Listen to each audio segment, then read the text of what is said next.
Hello, greetings, and welcome.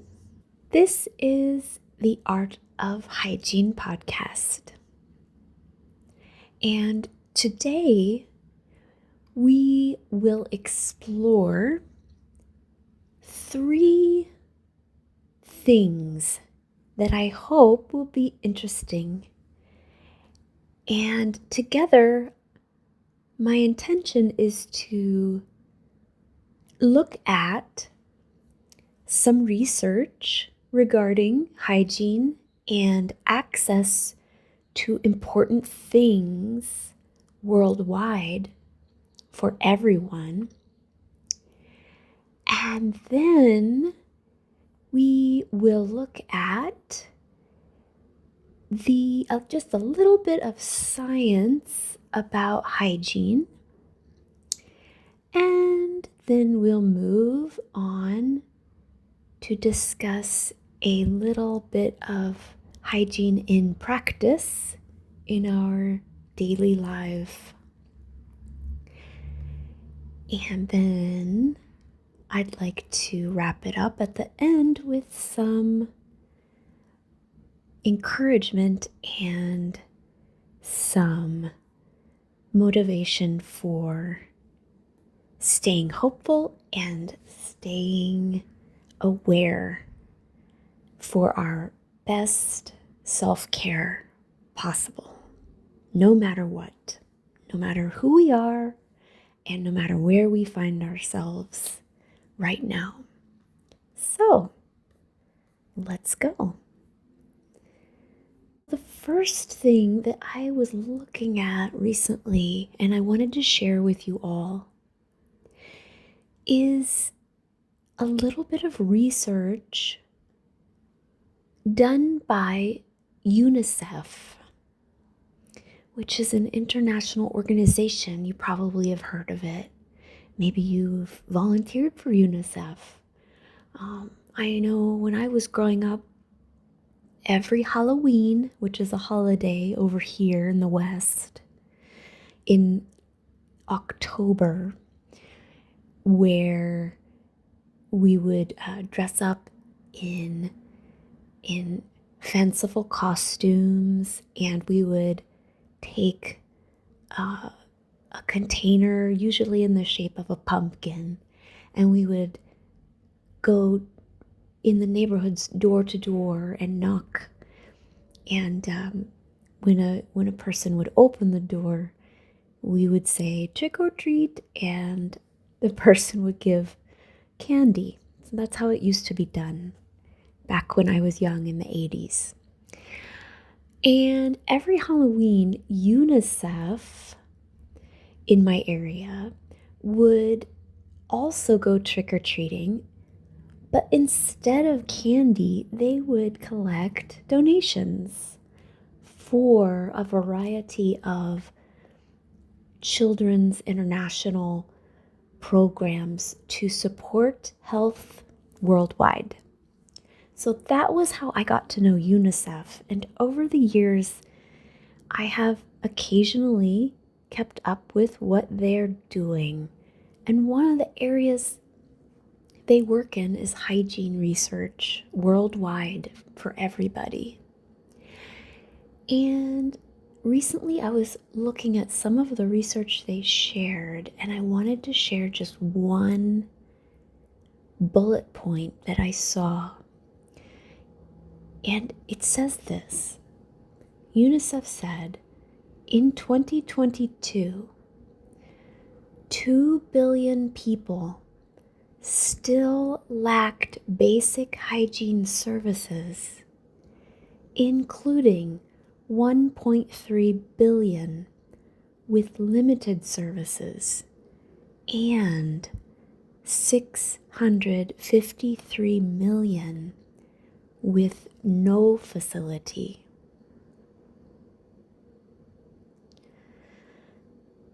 And that's it. That's all I wanted to share, just to, I know for me, when I read that, it really shed some light on how how common this issue of access to basic hygiene services really is in our shared world. And things that we may take for granted where I live, like access to clean water and hygiene supplies like soap or sanitary napkins, things like this.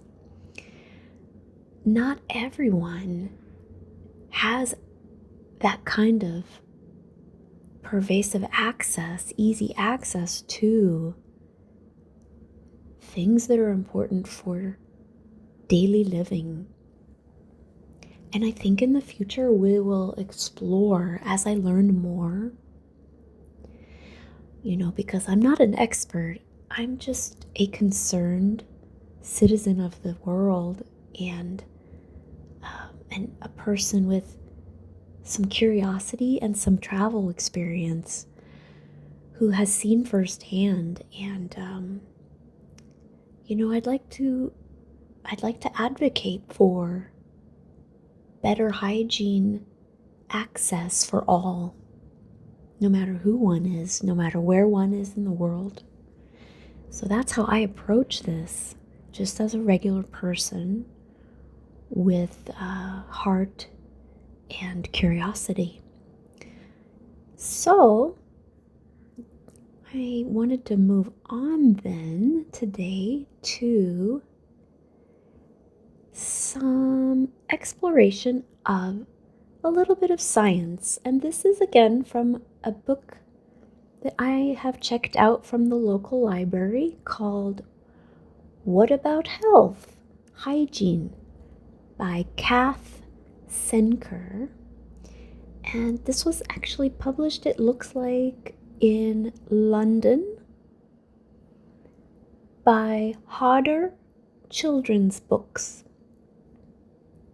And on the back of the book, it says that the author, Kath Senker, has written a number of books on children's educational topics and is an experienced editor and author. Now, even though it says it's a children's book, I picked it out because it is clear and concise, which I really appreciate as a non-expert and a self-styled learner on this journey. So, without further ado, let's take a look today at a little bit of science. And today I'm looking at the topic, how our bodies fight off germs. Okay. So there's this great illustration, and I'll share it on the infosheet PDF that is freely available for each episode. In the show notes, you can find that info. And feel free to download and distribute that as you like. So the diagram, the illustration, is of a human being with 3 pointers about how the human body fights off germs naturally. The first pointer is to the breathing system.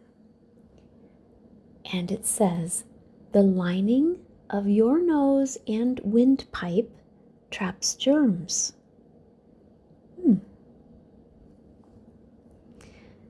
Okay.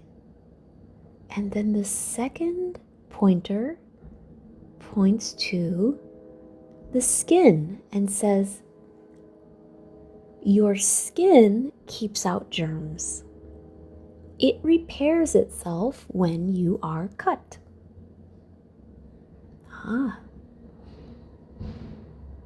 Well, isn't that true? Haven't we all experienced maybe a minor cut or a major cut, but whenever the skin is injured, it eventually does repair itself. And so that's one way that the body fights off germs, is with our skin itself. And then the third pointer is towards the stomach area of this human being illustration. And it says, chemicals here can kill bacteria. And then there's a close-up photo of a microscopic image. It looks like bacteria close up as seen through a microscope. And the caption reads, "This picture of bacteria was taken through a microscope." Aha, okay. That's my comment. And then it continues with the caption reading, "Bacteria grow quickly in warm and wet places." And that's the end of the caption. Okay. So that's the science bit for today. So we've learned that our body can naturally fight off germs in 3 ways, at least 3 ways, but the 3 ways given here include our breathing system, so our nose and our windpipe, which can trap germs according to this. The second was our skin, which keeps out germs and also repairs itself. It has that function. Amazing. That's my comment. And third was stomach. And we learned, according to this, that chemicals in the stomach can kill bacteria. And that these bacteria grow quickly in warm and wet places. Okay. So, I learned something from this. And we'll move on now to today's practical hygiene tips for everyday self-care. And the tip given today, and this is also from the book, the aforementioned book, the tip is on washing of our hands. And there's a diagram on proper technique for washing hands. And the diagram shows a person using water and what appears to be a small brush. And they are scrubbing the tips of their fingers. And then the caption reads, "Use a nail brush to clean under your nails." Okay. So indeed, this person is using water and, oh, I see a bar of soap and then a nail brush to wash their hands. And the text on this page reads, "You should wash your hands often so that you don't spread germs. Always wash your hands before you eat. If you have dirty hands, harmful bacteria might get onto your food and make you ill.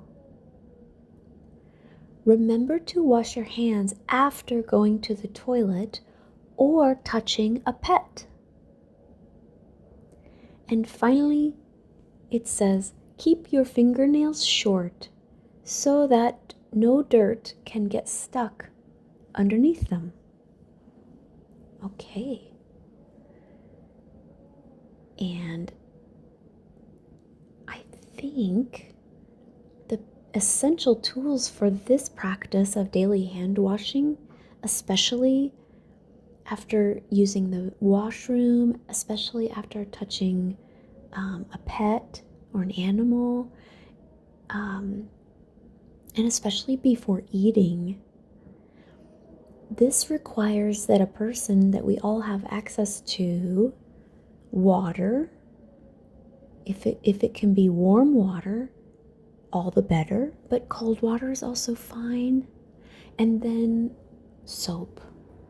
and and then the proper technique of washing our hands, and if we have a nail brush, using that to clean under the nails. I wish you health. I wish you happiness, and I look forward to seeing you again next time.